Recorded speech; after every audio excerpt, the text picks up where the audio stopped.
Assalomu alaykum hurmatli televizor ko'ruvchilar. Dunyo Uyg'ur qurultiyi to'g'ri televiziyasi kundalik xabarlar programmasiga xush keldinglar. Men Hidoyat Musajon. Bugun 10 oyning 6-kuni chorshanba. Hammalarning mush vaqtda xayrlik bo'lsin. Aziz ko'ruvchilar, tövəndə diqqətinizlər bugungi xabarlar programmasining tafsilotida bo'lsin. Birleşken Devletler Teşkilatı İctimai, İnsanperverlik ve Medeniyet Komitetining 4 oktyabr o'tkazilgan umumiy yig'inida Amerikaning Birleşken Devletler Teşkilatıda turishliq bosh elchisi Linda Thomas Greenfield Xitoyning Uyg'urlarga qarata irqiy qirg'inchilik va insoniyatga qarshi jinoyat sodir qilayotganligini qayta tanqid qildi. Shundaqla Xitoy kishilarning diqqatini Xinjiangda yuz berayotgan irqiy qirg'inchilik va insonlikka qarshi jinoyatdan boshqa yoqqa yo'tkashga tirishmoqda deb ko'rsatdi. Greenfield xanım Amerikaning 1 milliondan ortiq Uyg'ur va osonliq millatlar tutib turish lagerlari deyotgan Sharq Turkistondagi ahvollarga hargiz sukut qilmaydiganligini aytgan. U mundaq degan: Xitoy Xalq Cumhuriyati Xinjiangda yuz berayotgan irqiy qirg'inchilik va insoniyatga qarshi jinoyatni boshqa yoqqa burashga urinmoqda. Biz 1 milliondan ortiq Uyg'ur va boshqa etnik ham diniy osonliq millatlar tutib turish lagerlariga qamalgan ahvolda hargizmi buningga sukut qilmaymiz. Yig'inda yana Germaniyaning Birleşken Devletler Teşkilatıda turishliq bosh elchisi Antti Linderdismi so'z qilib, Sharq Turkistondagi kishilik huquq tafsandachiligining ig'ir javobgarlikka tortilganligini ogohlantirgan. U Yevropa Ittifoqining kishilik huquq jazo mexanizmini ma'qullaganligini, ig'ir kishilik huquq tafsandachiligi sodir qiluvchilarni javobgarlikka tortadiganligini bildirib, bu doirada Xitoydagi, bo'libmi Xinjiangdagi kishilik huquq vaziyatiga bo'lgan qattiq andishimizni ifodalayman degan. Amerika va Germaniya vakillarining so'zi Xitoy vakilini qattiq beoram qilgan. Xitoyning Birleşken Devletler Teşkilatıda turishliq bosh elchisi Zhang Jun yig'inda diplomatik padishapni qo'yib qo'yib, intayin qo'pol so'zlar bilan Amerikaga hujum qilgan. U Amerika bilan Germaniyaning barliq tanqidlarini rad qilib, Amerikaning o'z tarixidagi xatoliklar bilan yuzlashishini, ularning Xitoyni tanqidlash salohiyati yo'qligini ilgari surgan. Bu yil 11 oyning 13-kunidan 14-kunigacha Chexiyaning poytaxti Pragda o'tkaziladigan 7-navbatlik Dunyo Uyg'ur qurultiyining tayyorlik xizmatlari oxirgi bosqichga qadam qo'ydi. 7-navbatlik Dunyo Uyg'ur qurultiyiga 30 davlatdan saylab chiqilgan 207 nafar rasmiy vakil va 87 nafar kandidat vakildan sirt, yana Uyg'urlar masalasini yaqindan qo'llab kelayotgan bir qism parlament va hukumat a'zolari, chet ellik tadqiqotchilar, xalqaro kishilik huquq tashkilotlarining mas'ullari va chet ellik jurnalistlar, shundaqla Dunyo Uyg'ur qurultiyi bilan yaqindan hamkorlashayotgan bir qism Uyg'ur tashkilotlarining mas'ullari va ba'zi jamoat arboblarimiz, shundaqla matbuotlarga to'nilgan lager shohidlarimiz musharraf mehmoni sifatida taklif qilindi. 7-navbatlik Dunyo Uyg'ur qurultiyi tayyorlik komitetining raisi Farhod Yo'ronqosh apandim bugun stansimizga qilgan so'zida qurultayning yangidan saylab chiqilgan rasmiy vakil va kandidat vakillarining cho'qim 11 oyning 13-kunidan 14-kunigacha Chexiyaning poytaxti Pragda o'tkaziladigan 7-navbatlik Dunyo Uyg'ur qurultiyiga bevosita kelib qatnashishining shart ekanligini, bu shartning vakillik saylimidimi alohida ta'kidlanganligini, favqulodda sabablar tufaylidan qurultayga bevosita qatnashish imkoniyati bo'lmagan vakillarimizning qurultay tayyorlik komitetiga qoyil qilarlik darajada izohat berishi va qurultayga to'r orqali qatnashishi lozimligini, agar hech bir sabab ko'rsatmay turib qurultayga qatnashmagan vakillarning vakillik salohiyatining avtomatik holda qoldiriladiganligini ifoda qildi. 11 oyning 13-kuni qurultayning ochilish murosimi bilan Sharq Turkiston Cumhuriyet bayramimizni qutlaqlash murosimi, shundaqla Uyg'urlar masalasi haqidagi xalqaro ilmiy muhokama yig'ini birga o'tkazildi. Qurultayning tunji kuni yana 16 sentabr Janvadagi Birleşken Devletler Teşkilatı binosi oldida boshlangan va Belgiyaning Bruksel, Burgis, Germaniyaning Berlin qatorliq shaharlarda davom qiladigan Uyg'urlarning ovozi nomli cho'ng tipdagi rasm ko'rgazmasi oxirgi qitim qurultayga qatnashadigan mehmonlarning diqqatiga taqdim qilinadi. Yaqinqi mezgillardan buyon Dunyo Uyg'ur qurultiyining raisi Dolqun Aysa boshchiligidagi qurultay hay'ati bir qancha qitim Germaniyadan Chexiyaning poytaxti Pragga yetib berib, Uyg'urlar masalasini yaqindan qo'llab kelayotgan Chexiya parlamentining bir qism a'zolari va Chexiyadagi ba'zi kishilik huquq tashkilotlarining mas'ullari bilan ko'rishib, bu yil Sharq Turkistonning Cumhuriyet kuni boshlanadigan 7-navbatlik Dunyo Uyg'ur qurultiyining tayyorlik xizmatlari haqida muzokara ilib bordi. Shundaqla qurultay ichiladigan zal ham qurultay vakillari o'rinlashadigan mehmonxona, tamoq qatorliq masalalar haqida tafsiliy o'rinlashtirish ilib bordi. Dolqun Aysa apandi bu munosabat bilan stansimizga qilgan so'zida Pragda o'tkaziladigan 7-navbatlik Dunyo Uyg'ur qurultiyining tayyorlik xizmatlarining jiddiy turda ilib berilayotganligini, Xitoy hokimiyatining hozirdan e'tiboran qurultiyimizning o'tkazilishiga buzg'unchilik qilish uchun Chexiyada jiddiy harakat ilib berayotganligini va Chexiya hukumatiga bu vaqtda besim qilayotganligini, shundaq bo'lishiga qaramasdan Chexiyadagi Uyg'urlar masalasini qo'llab kelayotgan parlament a'zolari va kishilik huquq tashkilotlarining o'zligidan safarbarlikka kelib, Dunyo Uyg'ur qurultiyiga zich hamkorlashgan holda 7-navbatlik qurultayning turli konkret tayyorlik xizmatlarini qanot yoydirayotganligini, Chexiyadagi munosabatli hukumat organlari va Prag shaharlik hukumatning 7 navbatlik Dunyo Uyg'ur qurultiyi vakillarining Chexiyaga to'salg'usiz holda kelishi uchun diplomatik harakat ilib berayotganligini, 7 navbatlik qurultayning bexatar va tartibli holda o'tkazilishi uchun qurultay jarayonida Chexiyadagi ba'zi omonlik saqlash shirkatlaridan maxsus omonlik xodimlari kira olinadiganligini bayon qildi. Parat Yo'ronqosh apandimning stansimizga bildiruvchi 30 davlatdan 7 navbatlik Dunyo Uyg'ur qurultayiga yangidan saylab chiqilgan 207 nafar rasmiy vakilni qurultay qarmog'idagi 16 xizmat komitetiga doimiy a'zolikka taqsim qilish jiddiy ilib berilayotgan bo'lib, undan boshqa yana vakillarimiz Dunyo Uyg'ur qurultayining har qaysi organlariga o'zini bas-basda rahbarlikka nomzod ko'rsatishga boshlagan. Qurultay rahbarligiga nomzod bo'g'ishlarga qo'yiladigan shartlar, saylanadigan organlar va bu organlarning salohiyati va xizmat doirasi haqidagi materiallarni, shundaqla nomzodlik jadvalining qurultay tayyorlik komiteti nomzodlar komissiyoni tarafidan vakillarga yetkazib berilganligini ta'kidlab o'tgan Parat Yo'ronqosh apandim 7 navbatlik Dunyo Uyg'ur qurultayida qurultay qarmog'idagi har qaysi organlarning mas'ullarining qurultay vakillari tarafidan o'zini oldin nomzodlikka ko'rsatgan rasmiy vakillar ichidan demokratik usulda ovoz berish orqali saylab chiqiladiganligini bildirdi. Parat Yo'ronqosh apandimning bugun stansimizga bildiruvchi 7 navbatlik Dunyo Uyg'ur qurultayi tuvandagi organlardan tarkib topadi.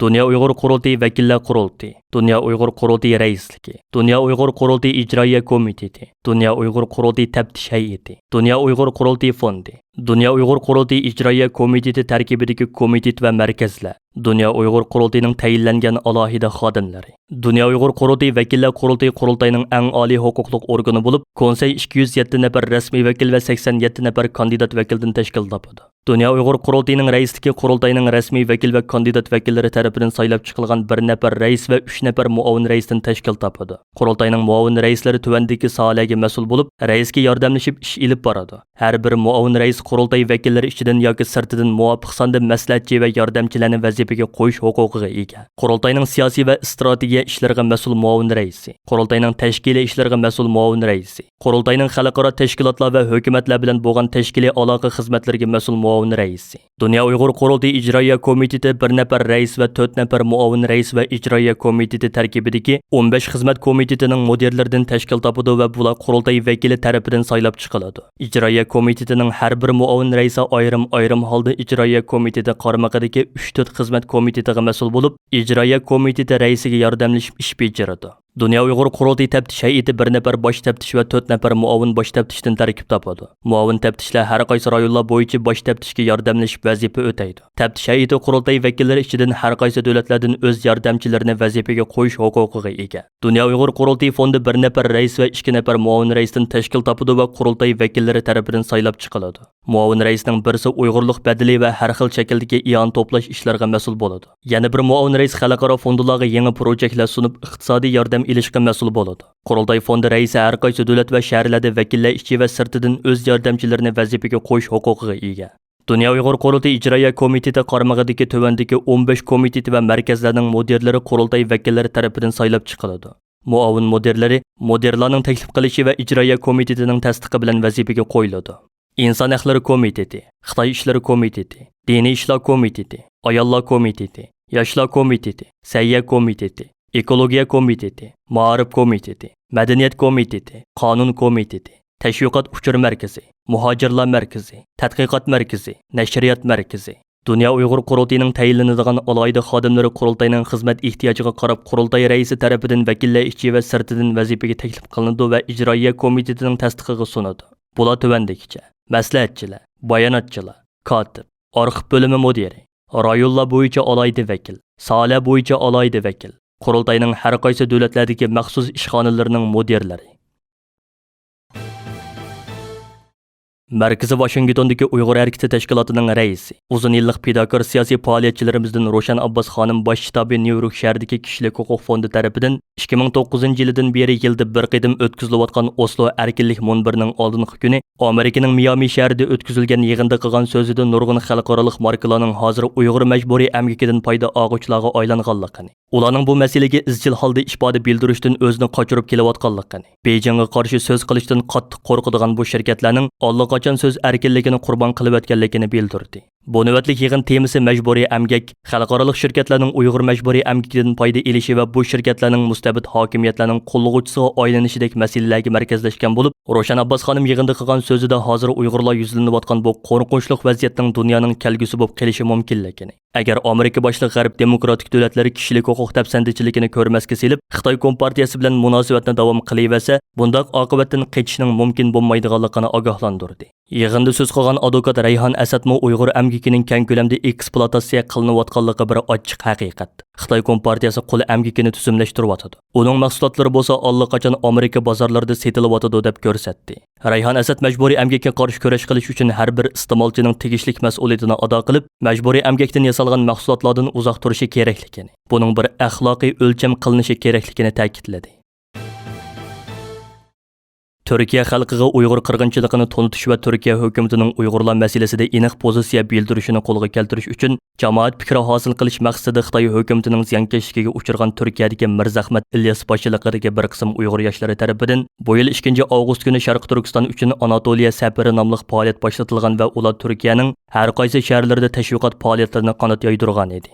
Sharq Turkiston uchun Anatoliya safari faoliyatining 2 qitimliq safari 17-sentabr kuni Sivasda boshlangan bo'lib, navbatda faoliyat Turkiyaning Qora dengiz rayonida intayin qizg'in davomlashmoqda. Faoliyatchilar bu qitimliq Anatoliya safarida Uyg'urlarning navbatdagi vaziyatini xalqqa naq maydondan anglitishni nishon qilgan bo'lib, Riza, Trabzon, Ordu, Amasya va Samsun qatorliq shaharlarda ilib berilgan faoliyatlar qizg'in qarshi ilishqa va yerlik xalq tarafidan qizg'in qo'llashga erishgan.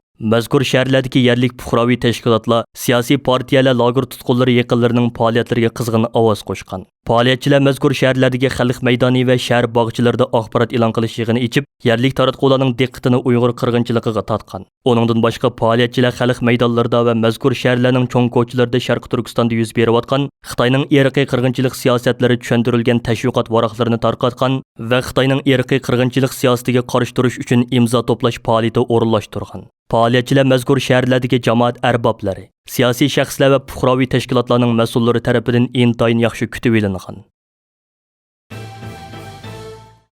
Ilgari Sharq Turkistonda vazifa o'tab hozir Yevropada siyosiy panohlik tilagan bir Xitoy soqchi Amerikaning CNN televiziya kanalida Uyg'urlarga qaratilgan dahshatli qiyin qistoqlarni oshkorlagan. Bexatarlik tufayli to'liq ismi va boshqa uchurlari oshkorlanmagan Jiang familiyalik bu Xitoy soqchining aytishicha, u 2015-yili hukumatning Xinjiangdagi ommaviy bexatarlik ishlariga kuch chiqarish, davlatning terrorlikqa qarshi turish ko'rishiga qatnashish chaqiriqiga ovoz qo'shib, yuqori maosh va farovonlik kapolati bilan Uyg'ur eliga kelgan ishkan. CNNning Yevropada o'tkazgan 3 soatlik ziyoratida Jiang o'zi qatnashgan va shohid bo'lgan bu rayondagi Uyg'urlarni qora qo'yiq kollektiv tutqun qilish, tutib turish lagerlaridagi Uyg'urlarga qaratilgan sistemalik qiyin qistoq, bosqinchilik, kamsitish va xo'rlik qilmishlariga doir oz uchraydigan inchki tafsilotlarni oshkorlagan. Jiang oshkorlagan tafsilotlar Uyg'ur va qozoq lager shohidlarining guvohligi bilan aynan bo'lib, u qiynash turlarining kishilarni metal yoki yog'och yo'lbos o'rindig'iga kishallash, to'risqi esish, jinsiy zo'ravonlik, tok so'qish, suvda bo'g'ish qatorliq usullarni o'z ichiga oladiganligi, tutqunlarni doim necha kunlab uxlatmaydiganligi, yemak va suv berilmaydiganligini aytgan. Jiangning aytishicha, u o'zi terrorlikqa chetishlik deb tutqun qilishga qatnashgan yuzlagan mahbusning hech biri hech qanday jinoyat sodir qilmagan odatdagi avom xalq bo'lib, soqchilar ularni tizlanib atalmish jinoyatini iqror qilg'ichi qiyin qistoqqa oladi ekan. U har bir soqchining o'xshamagan usullarni qo'llanadiganligini, hatto ba'zilarining to'mir kaltak yoki qulupli to'mir zanjir ishiltadiganligini, soqchilarning tutqunlarning yuziga dastlab turib, iqror qilishini talab qiladiganligini bildirgan. Jiang hozirga qadar Xitoyning Uyg'urlarni bostirishiga qatnashib, uning ishki ahvolini oshkorlagan tunji Xitoy soqchisidir. Uning aytishicha, Sharq Turkistonda 1 yil ichida 900 ming Uyg'ur va boshqa osonliq millatlarning tutqun qilinganligi hamma soqchi biladigan o'rtaq uchur ekan. U kechilik harakatda tutqun qilinadigan kishilarning tizimligi beriladiganligi, bu normani o'rindash buyrug'ining bir qismi ekanligi, bularning hammasi planlangan va sistemlashtirilib bo'linganligini, soqchilarning midirlaganlarni etib etish huquqi borligini bildirgan. Jiangning aytishicha, bu ishlar uningda vijdon azobi paydo qilgan. U hozir o'zini gunohkor hisoblaydiganligi, bunday ahvolning qayta yuz bermasligini umid qiladiganligi, bu kishilarning qiyin qistoq bo'lsa-mu, o'zini kechirishini umid qiladiganligini bildirib, siz faqat askar bo'lsangiz-mu, yuz bergan ishlarga yanada mas'ul bo'lasiz. Siz buyruqni ijro qilishingiz kerak. Ammo nurg'un kishilar bu ishni birlikda qildi. Biz buningga mas'ul degan. Hurmatli ko'ruvchilar, yuqorida Dunyo Uyg'ur qurultiyi to'g'ri televiziyasi kundalik xabarlar programmasini diqqatingizga sundik. Keyin qaytamoq programmamizni ko'rishaylik. Ko'rishga omon bo'lgaysizlar. Xayr xo'sh.